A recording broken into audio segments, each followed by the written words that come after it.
buenas a todos mis hermanos. Continuamos observando y reflexionando en la carta a los Hebreos, capítulo 3, y los versos 7 al 19 encontramos una exhortación a la fidelidad. Bien sabemos, y como podemos observar en la Biblia, desde el Génesis hasta el Apocalipsis, las Escrituras abundan en señales de advertencias divinas, destinadas, llamadas a disuadir al hombre del pecado y librarlo con ello de la ira de Dios.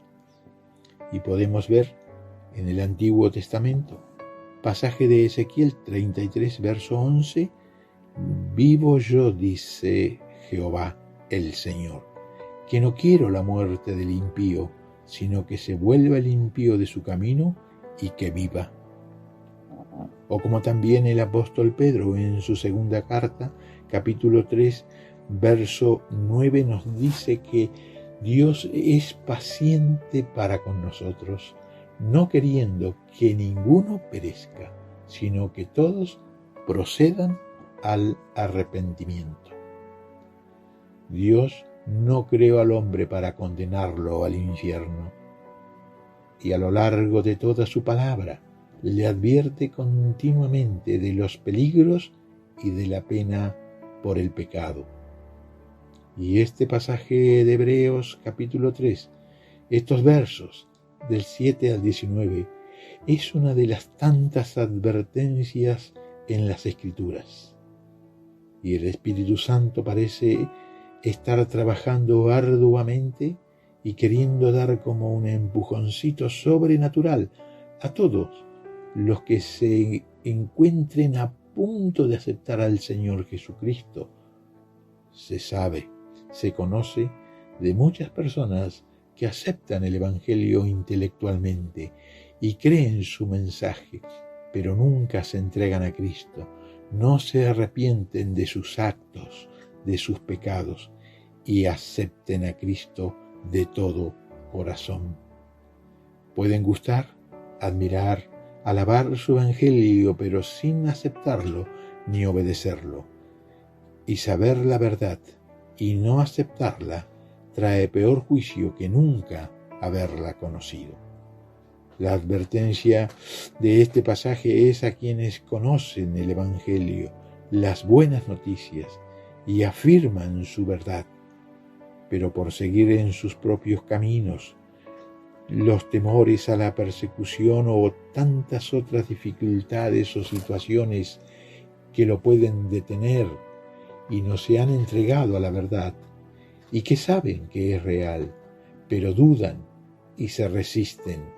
El escritor de Hebreos, bajo la guía del Espíritu Santo, tiene una gran inquietud por sus compatriotas, pues sabe que ellos están en grave peligro y están en un verdadero aprieto, pues han oído el Evangelio, algunos por boca de los apóstoles, pero por varias razones no se han decidido a aceptar a Cristo. Y parece que algunos habían hecho la confesión de fe o habían hecho alguna declaración de confianza en Cristo. Hasta aquí todo bien, pero comenzaban a retractarse y en su entorno lo empezaban a mirar ya de otra manera. Comenzaron las dudas y a flaquear, y eso pesó mucho. Y tanto es que no estaban dispuestos a entregarse definitivamente y completamente a Cristo. Y por lo tanto, sabiendo la verdad, no deben dejar esta oportunidad y descansar en el Señor. Y ante este grave peligro y reforzar la advertencia, el Espíritu usa un relato del Antiguo Testamento, muy conocido por el pueblo de Israel, por los judíos. Moisés, versos atrás, fue mencionado, y es precisamente de esa época cuando Moisés, el líder más grande del Antiguo Testamento, le tocó vivir esa situación, esa experiencia, esa vivencia. y esa historia puede dividirse en algunas partes.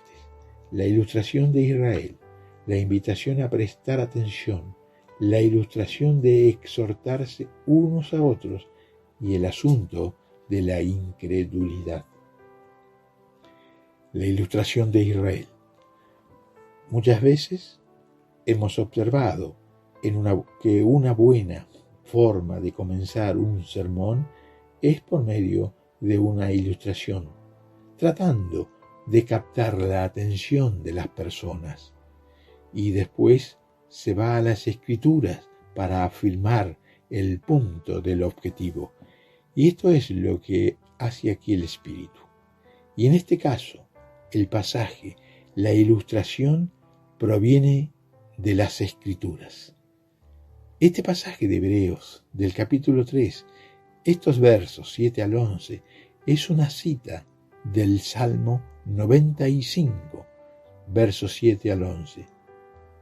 Y este salmo habla acerca del tiempo de Moisés, y es un ejemplo conmovedor del problema que enfrentaban muchos judíos en los tiempos de la Iglesia en sus comienzos, y describe la desobediencia de Israel y el rechazo de Dios en la peregrinación del Éxodo.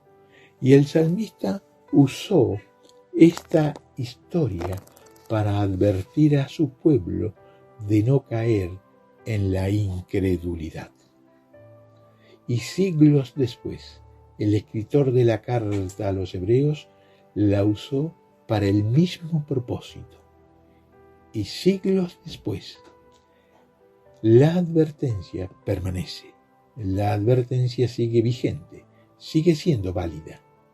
Y el Espíritu Santo dice aquí a los hebreos que están, diríamos, al borde de las puertas de la decisión, pues todavía tenían dudas y no se han comprometido, y por lo tanto no endurezcan sus corazones. Oigan y hagan hoy lo que Dios quiere. Y no hagan como los hijos de Israel, que aún después de haber visto, experimentado el poder de Dios y su cuidado por 40 años, fueron rebeldes. Siempre dudaban, sin confiar en Él, en Dios. No hagan tal cosa, no duden, continúen hacia la meta. Como dice el Espíritu Santo, si oyeres hoy su voz, en el verso 7. Y aquí vemos uno de los testimonios más claros de las Escrituras sobre la inspiración divina. Y el escritor de Hebreos dice que el Espíritu Santo fue el autor del Salmo 95, del cual toma estos versos de Hebreos capítulo 3, verso 7. Es la inspiración del Espíritu Santo hablando por medio de las mentes humanas que Dios usa. Y podemos decir que el salmista no estaba declarando su propia opinión, ni había escogido el salmista sus palabras cuando escribió estas cosas. Era el Espíritu quien hablaba. Eso es inspiración divina. Esas son las palabras del Espíritu de Dios, el cual es el verdadero autor de las Escrituras. Y el Espíritu Santo participó al momento de escribir cada palabra de la Biblia.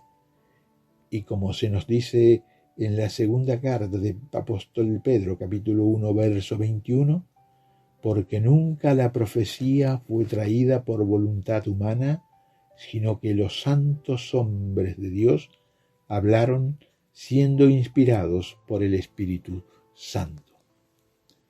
Y volviendo al texto de Hebreos capítulo 3, verso 7, si oyereis hoy su voz, no endurezcáis vuestros corazones.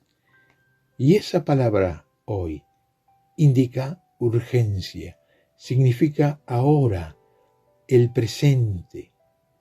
Y la duración del hoy es mientras exista la oportunidad para decidir y la conciencia sea sensible a Dios. Escuchar a Dios y obedecerle es asunto de la voluntad. Y resistir, endurecer el corazón como lo hizo Israel, también lo es. Un asunto de voluntad. Y como Pablo nos advierte en su primera carta a Timoteo, en el capítulo 4, verso 2, que los corazones o nuestras conciencias pueden cauterizarse y volverse insensibles. Mientras o cuando el corazón es suave, cuando la conciencia es sensible, cuando el intelecto está convencido de Cristo, es el tiempo de decidirse. Cuando aún es sensible, cuando aún es receptivo. De otra forma, la persona terminará volviéndose dura, terca e insensible espiritualmente. Y el Evangelio, las buenas noticias, dejará de tener algún atractivo para sus vidas.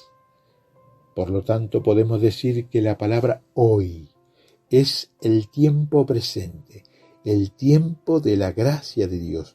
Y para los hombres de hoy, como para los del tiempo de Moisés, David o los hebreos, destinatarios de la carta, no podían saber cuándo se termina el tiempo de gracia. Por lo tanto, como nos dice el verso 8, no endurezcáis vuestros corazones como en la provocación en el día de la tentación en el desierto. Israel había estado en Egipto por más de 400 años y más o menos la mitad del tiempo como esclavos.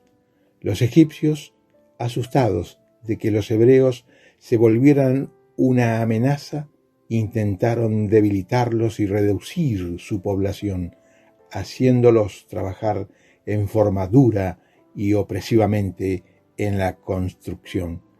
Los obligaron a trabajar en exceso, y Dios obra, y para castigar a los egipcios e inducirlos a que dejaran ir a su pueblo, los afligió con una serie de 10 plagas, y la última de las cuales fue la peor de todas. Causó la muerte de todos sus primogénitos. En ese momento el faraón les rogó a los israelitas que se fueran, cosa que hicieron rápidamente bajo el liderazgo de Moisés. Cuando llegaron al Mar Rojo, el faraón cambió de parecer y fue con sus tropas para traerlos de nuevo. Y Dios obró y realizó otro milagro, permitiendo que su pueblo atravesara por entre las aguas divididas, y que después éstas cayeran sobre el ejército de Faraón que los perseguía, y se ahogaron todos.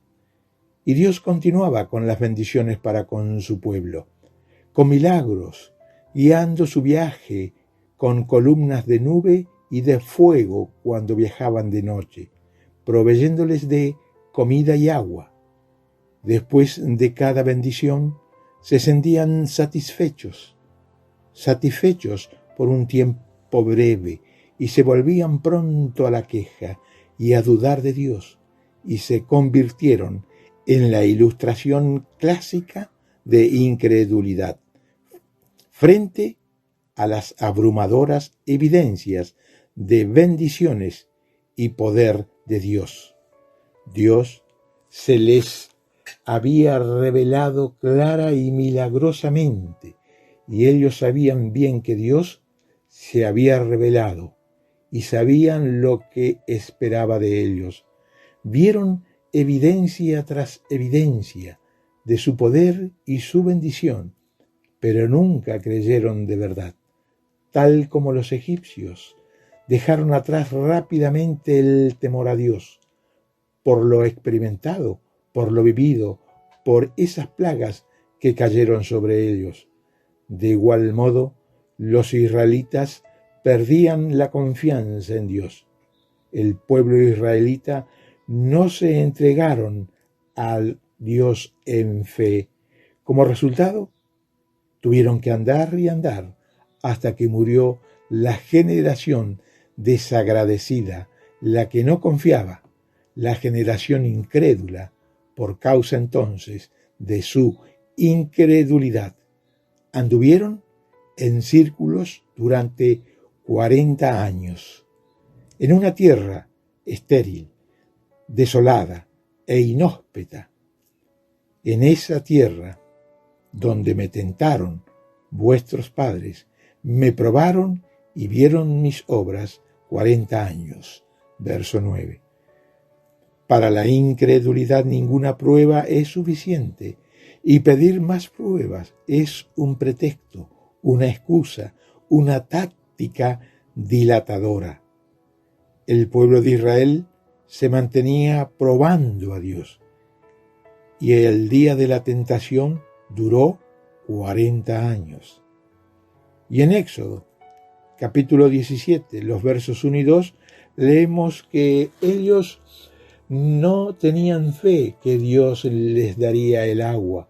Ellos estaban exigiéndole a Dios como si estuviera obligado, y para ver si Dios realmente les iba a proveer.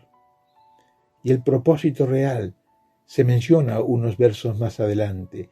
Los hijos de Israel tentaron a Jehová, diciendo: ¿está pues Jehová entre nosotros o no? Verso 7 del capítulo 17 de Éxodo. Dios había estado proveyéndoles todo el tiempo. Tenían evidencias abundantes del cuidado y el poder de Dios, pero no ponían su confianza completa en Dios, de modo que seguían diciendo: Dios hace esta otra cosa para que nosotros sepamos que eres real. Pero cuando Dios les volvía a proteger o les volvía a proveer, ellos continuaban sin creerle. Y esto sucedía vez tras vez. Y el escritor de Hebreos les dice: no sean como esa generación. No inventen excusas para no creer, y no endurezcan sus corazones como ellos lo hicieron, o perderán su oportunidad como ellos. Dios había liberado a los israelitas de los egipcios. Las plagas impresionantes y milagrosas, y con la misma capacidad milagrosa los llevó atravesando el mar y destruyó a sus perseguidores. Sin falta les proveyó el maná para su alimentación, y las columnas de nube y de fuego los guiaban. Pero aún se preguntaban: ¿está Dios con nosotros? Nada es más ilógico e irracional que la incredulidad, que se rehúsa a aceptar la evidencia, aún la más o las más abrumadoras, simplemente porque la incredulidad no quiere creer. Y como dejó claro el Señor Jesús en la parábola del hombre rico y Lázaro, y no hay evidencia suficiente para quien no quiere creer. Y en Lucas, capítulo 16, verso 31, se dice: si no creen a Moisés y a los profetas, tampoco se persuadirán aunque alguno se levantase de los muertos. Y por otro lado, quien quiere creer, confía en Dios, a pesar de cualquier aparente ausencia de evidencia, y dirá: creo, ayuda mi incredulidad. Marcos, capítulo 9, verso 24. Y los versos 10 y 11 de este capítulo 3 de la carta a los Hebreos dice: a causa de la cual me disgusté contra esa generación y dije: siempre andan vagando en su corazón y no han conocido mis caminos. Por tanto, juré en mi ira, no entrarán en mi reposo. Dios estaba airado, enojado, irritado con el pecado del pueblo de Israel, pues el pueblo seguía y seguía en lo mismo, pues siempre andaban vagando en su corazón, y no habían conocido sus caminos. Y cuando los israelitas finalmente se acercaron a la tierra prometida, Dios les ordenó enviar 2 espías antes que entraran, y observar todo, y traer un informe de lo visto. Y el informe de la mayoría de los enviados fue muy negativo y pesimista. Vieron a los enemigos como gigantes, y ellos asimismos se veían como langostas. El informe de la minoría de Caleb y Josué fue optimista, y no porque subestimaran el poder de los enemigos, sino porque sabían que el poder de Dios era infinitamente mayor. Pero el pueblo creyó lo que dijo la mayoría, e inmediatamente comenzó a rezongar y a quejarse con Moisés y Aarón. Dios, para castigarlos, les dijo: todos los que vieron mi gloria y mis señales que he hecho en Egipto y en el desierto, y me han tentado ya 10 veces y no han oído mi voz, no verán la tierra de la cual juré a sus padres. No, ninguno de los que me han irritado la verá. Números, capítulo 14, versos 22 y 23. Podemos decir que ellos tenían evidencias más que suficiente para creer que Dios podía llevarlos a salvo a la tierra que fluye leche y miel, pero no le creyeron. Y por lo tanto, no se les permitió entrar. No entrarán en mi reposo. El reposo era Canaán, donde el gran esfuerzo de andar y andar llegaría a su fin. Por lo tanto, la incredulidad frente a tan abrumadoras evidencias es trágica.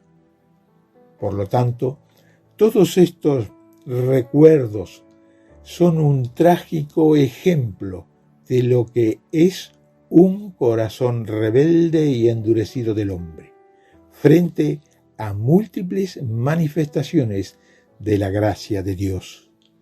Fue entonces muy propio, muy apropiado que el autor de la carta a los hebreos, y frente a una actitud parecida por parte de algunos hebreos, les recalcara la advertencia: no endurezcáis vuestros corazones como en la provocación en el desierto, donde me tentaron vuestros padres, me probaron y vieron mis obras 40 años.